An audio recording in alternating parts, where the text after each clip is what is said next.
पुओ झील को पाइबाकू बापा एसपी द्वारस्थ 10 वर्ष तले टिटलागढ़ थाना कापसीभटा गाँवर गुणनिधि तांडी और कैकेयी बंछोर परस्पर को भल पाउथिले।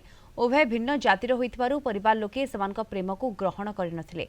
घर छाड़ी बाहर सेमाने पति पत्नी भावे रहुथिले। 3 वर्ष तले सेमाने कोर्ट मैरिज करथिले। सेमानकर दुईटी पुओ झियो अछंती। पारिवारिक कलह को नहीं स्वामी स्त्री टिटलागढ़ थाना को जाइथिले। मात्र कैकेयी संपर्कियों सहित थानारू पळाइथिले। परे थाना को आसी स्वामी गुणनिधि सहित रहिबाकू चाहूनाही बोली कैकेयी लिखित भावे जणाइथिले।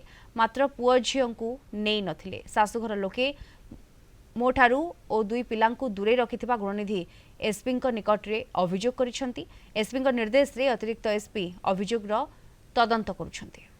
पाइबो बोली ना उसकी दे छु से मोर स्त्री के मोर पाके भी नहीं छाणु थई तार मा घिचनी कर तार आड़े ही रखुतला थाना रे। गुणनिधि तांडी कोई कोई बंचोर उभय लव मैरिज करथिले एवं तांगर दुईटा छुआ अछि जेन छुआ माने क्षीर खाउछ तो छे छुआ मन के 3-4 रु से मां के निगर अलगा कर दिया जाई छी। थाना से कथबार्ता होती तो तांको आमे कहिछु जे से जो लेडी को रेस्क्यू करिवो तांकर परिवार जीवन ले जाइछंती एवं तांको बाइला परे आमे तांको आमे पिला छुआ एवं तांको से जो जे लेडी तांको आमे सीडब्ल्यूसी प्रोड्यूस करिवो एई संबंध रे जार जो प्रॉपर काउंसलिंग